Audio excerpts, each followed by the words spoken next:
Hello, my name's Mabel and I'm 30 years old. I recently came into a large fortune and that made me see the ugly side of my husband. Today I want to tell you all about it and how I unintentionally got revenge on two people at once. Let me start off by introducing myself a little more. I grew up away from my grandparents, but we were still very close. I remember that every 34 months they would come over to our place just to spend time with me. I was the closest to my grandmother. I was the apple of her eye, and she never ceased to spoil me. My grandfather passed away when I was 17, and I was devastated. My grandmother didn't take it well either. I loved her dearly, and so when it was time for me to go to college, I chose to attend college in her state so I got to be closer to her. It was at college that I met my ex-husband, Toby. Toby and I started dating when we were in our junior year, and we had a pretty good relationship. Toby was everything that I was looking for in a partner, which was why I continued my relationship with him even after we graduated. We got engaged a few months after graduating, but decided to wait until we were in a stable financial situation to get married. In the meantime, since I lived in a better apartment, Toby moved in with me. While my relationship with Toby was great, the one person who I could not seem to get along with was his sister Julia. Julia didn't live in the same state as us because she moved with her husband when he got a better job. But she still doted on Toby a lot, to the point where she was often obsessive about him. She hated me the second she met me. I guess she thought that I was stealing her baby brother from her. Anyways, she had always been rude and unaccommodating. The only reason I ever let her get away with anything when she came to visit us was because she would bring over her daughter Viola. Viola and I got along really well. Ever since she was a baby, she only seemed to like being with me, and I enjoyed it. Julia was glad to have some time to herself, but that did not stop her from being mean to me. Toby never stood up for me because he loved his sister too much to hurt her. I didn't want to cause any rifts between them, so I just shut up and dealt with it. About 3 years after we got engaged, Toby and I were doing well enough, so we decided to get married. It was an amazing day, and yes, I'll even say that now. Everything was going great until 4 years after we got married. Two major things happened. The first was that my grandmother passed away.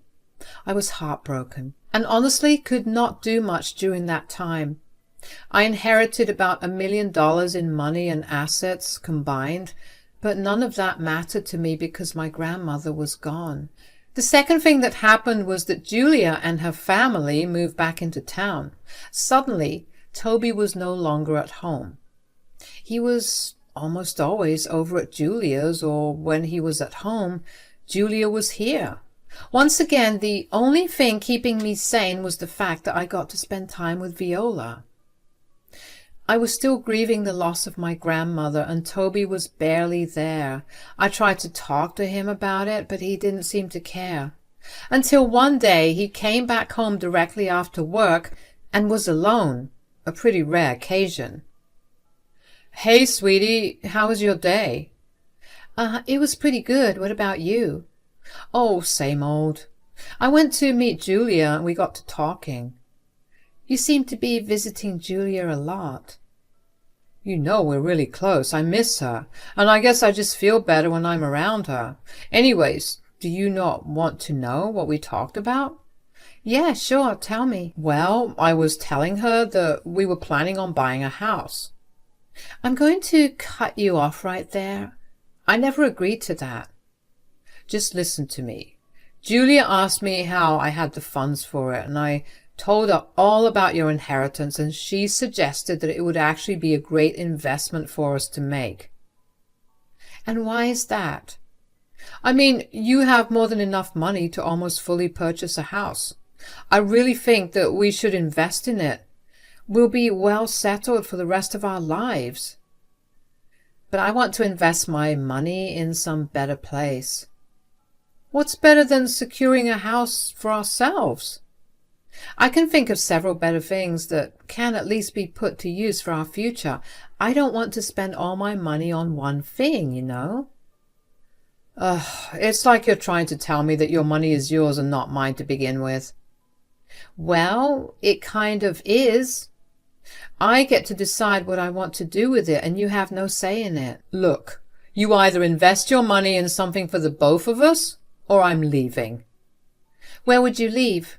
You're literally begging me to buy a house with my money for your future. If you choose to leave, that's going to be your loss. Oh, so you're okay with me leaving you, all because you want to keep your money to yourself? Don't try and act as if that was what I was saying, Toby. You're the one threatening to leave me if I don't spend on you. You're the one who brought it up. Yes, because I thought you loved me and you wanted to spend your future with me. Forgive me for looking out for us. You're really bad at whatever you're trying to do here. I'm keeping my money, and I get to decide where and how I spend it. Fine. But could you at least think about spending it on a house for us? Sure. I wasn't sure why Toby was being so adamant about buying the house, but something did not seem right to me, which was why I knew that I had to stand my ground. Toby began to distance himself from me after that conversation. He began to spend even more time at Julia's place. Julia stopped coming over other than to drop Viola over whenever she needed me to babysit her. I tried to talk to Toby on multiple occasions and asked him what was wrong, but he always brushed me off and told me there was nothing wrong. Eventually I gave up and figured that I'd just wait until he was ready to talk. However, things took a turn when one day Julia dropped Viola off at my place for me to babysit her. Hey, Viola, how's my favorite niece doing? I'm your only niece. Still my favorite, though. I hope I'll always be your favorite. Of course you will be. Anyways, what do you want to do today? I was thinking we could go get our nails done and then get some ice cream. Yay, can I paint my nails pink? Of course you can. And can I get strawberry ice cream? Why can't you? We'll get you everything you want. I only have one niece, and if I don't spoil her, would I really be her aunt? You know, you're my favorite aunt. I really will miss you. Miss me? Sweetie, what do you mean? I'm not going anywhere. Are you sure? Yes, of course. Where do you think I'll be going? Well, it's just that... What? What is it? You can tell me anything. I swear I won't tell anyone else a word. Okay, well, I heard Mommy and Uncle talking the other day. Uncle as in Uncle Toby? Yeah. Mommy said she's going to help Uncle with getting some cases. Case? What are you talking about?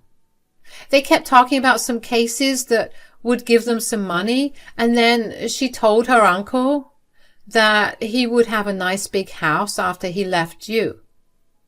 What? Oh my God. Sweetie, when did you hear about this? Well, I heard about this like 2 days ago. Are you sure you heard correctly? Yes, I'm sure that I heard correctly. As soon as Mommy saw that I was listening to them, she yelled at me to go to my room. She also told me not to tell you anything about her talk with her uncle. But I only told you because you're my favorite aunt. Thank you so much, sweetie. Now, enough of this. Let's go out and have a fun day. I tried my best to go about the rest of the day as if I didn't hear what Viola told me. I could tell that she felt bad for telling me, but I let her know that she did nothing wrong.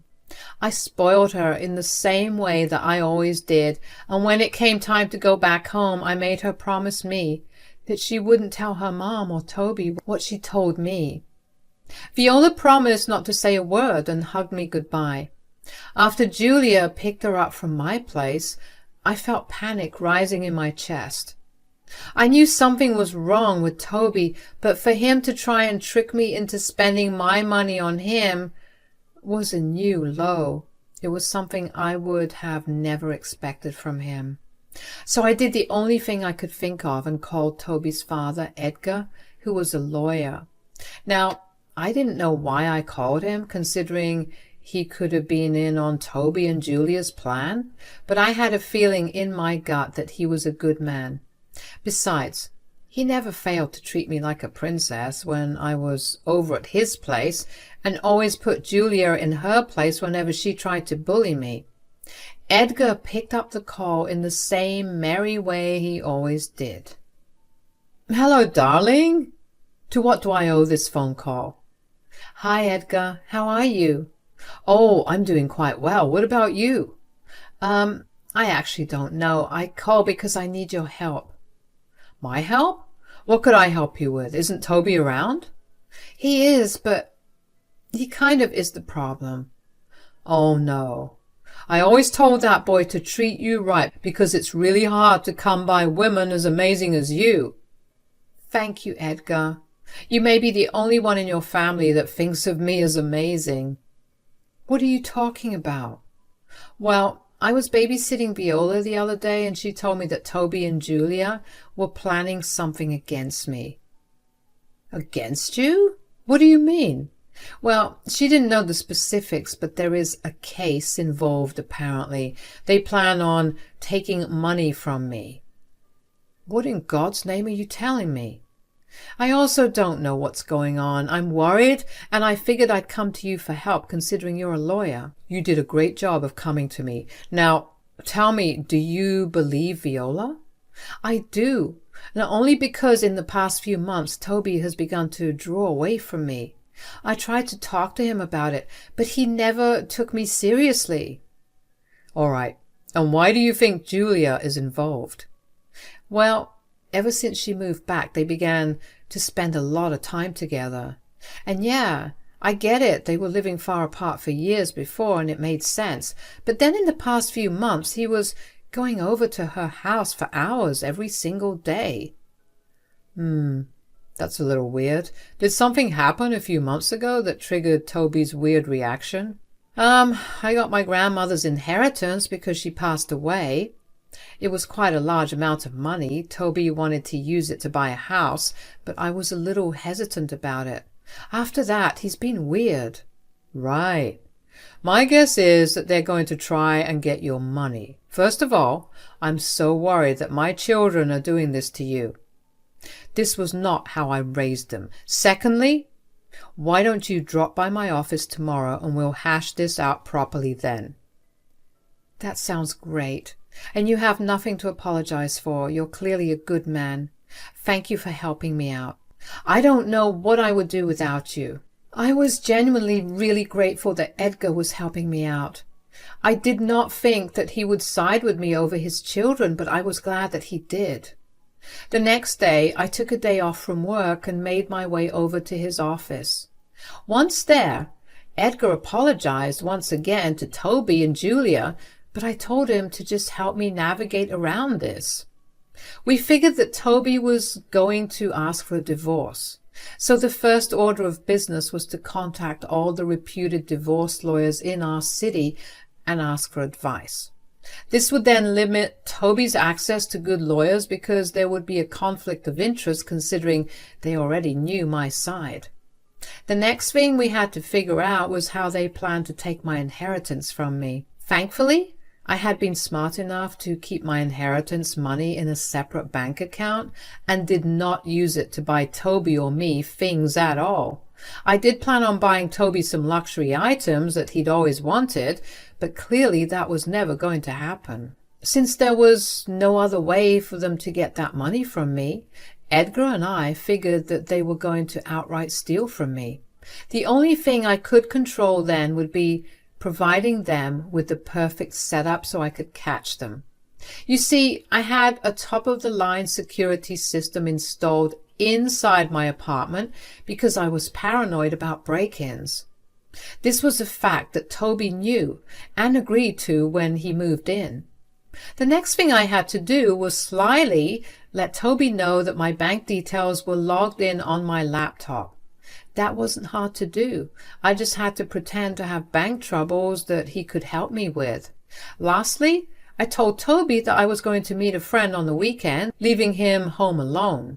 I then met Edgar, who would serve as a witness and would corroborate my alibi.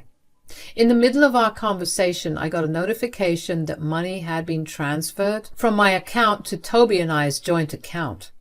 I called the police and reported it. When I got back from meeting Edgar, Toby was sitting in the dining room and asked me to sit with him. "We need to talk." "Oh, about what?" "About us." "Okay." "We're not working out." "I agree." "You agree? What do you mean?"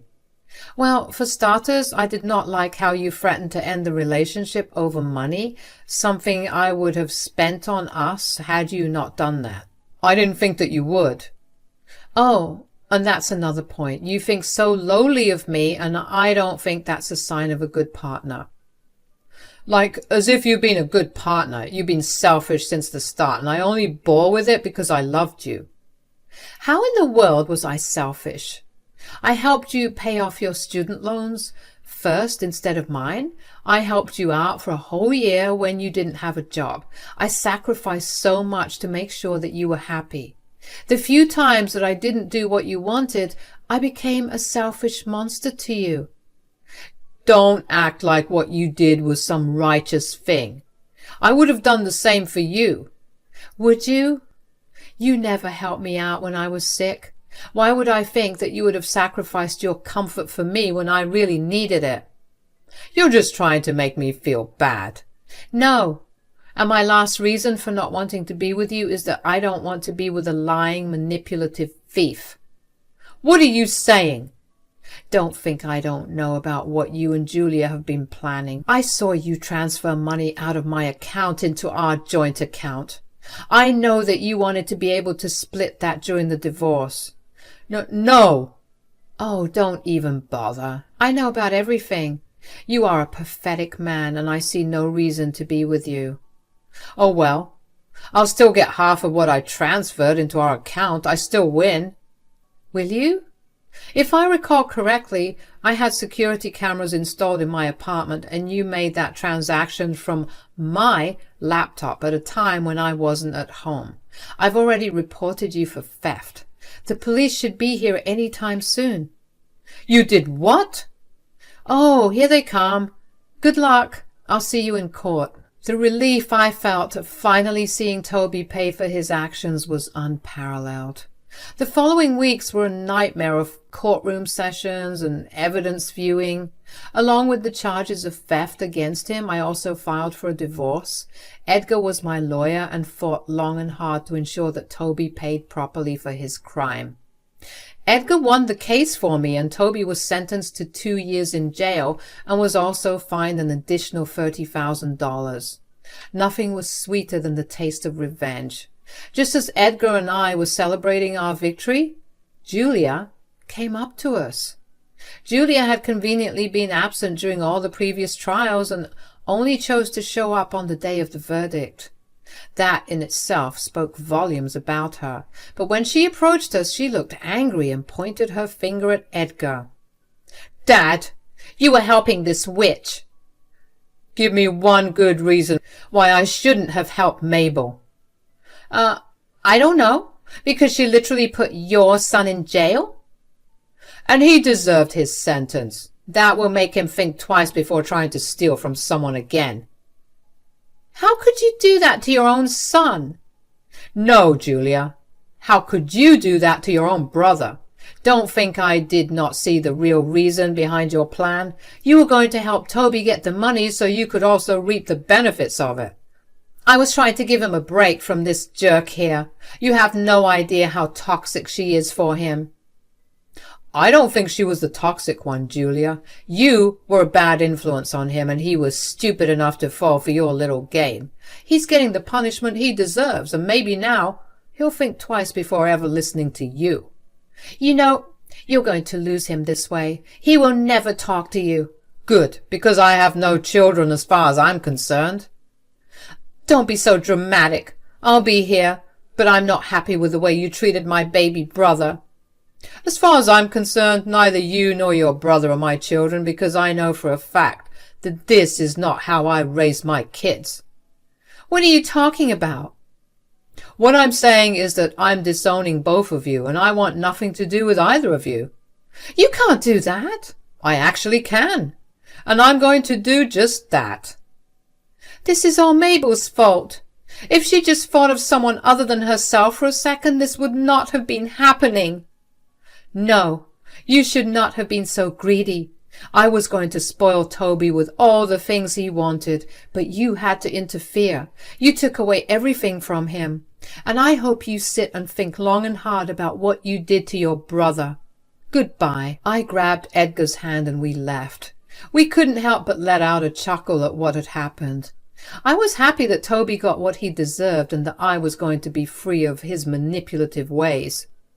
I was also happy to see Edgar take my side.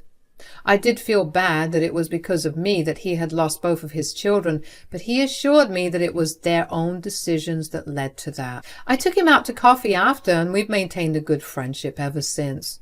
Julia harassed me a bunch over text, and Edgar took it upon himself to tell Julia and her husband to leave me alone. Now, this is where I unintentionally got revenge on Julia as well. You see, Julia's husband had no idea about Julia's involvement in what happened between Toby and me. So he called Edgar and asked him what happened, and was shocked to learn about what Julia had done. Apparently, their marriage had been in the dumps for a while because of Julia's constant nagging that he never brought home enough money, while simultaneously refusing to work. He did not like that she would go to such lengths and ask for a divorce. He also asked for full custody of Viola and managed to get almost full custody. Julia got custody for every other weekend. Not to mention, she didn't get much through that divorce either, considering that he had her sign an ironclad prenup before marriage. Julia only received a small amount of alimony for a set period of time, and she was kicked out of their house. Once again, she blamed it all on me, and if I'm being completely honest, I was a little happy to see the way she got what she deserved. She tried to meddle in someone else's life, and she paid the ultimate price for it. Not to mention, I got to see Viola still because she loved me, and Julia's ex-husband could not say no to Viola. He was very apologetic for what Julia did, but I reminded him that he had no idea, so he had nothing to apologize for. And before you ask, yes, I am spoiling Viola senseless. As for me, my life is only getting better. I got a promotion at work and also decided to hire an accountant to help manage all my finances. I have invested my money in a few places, and it's only a matter of time before I get my returns on those. Getting to where I am today took a lot of struggle, but let me tell you, the view from where I'm at is one that I'm loving. I have a better understanding of people, and I'm going to be a lot more cautious. Thank you for your time.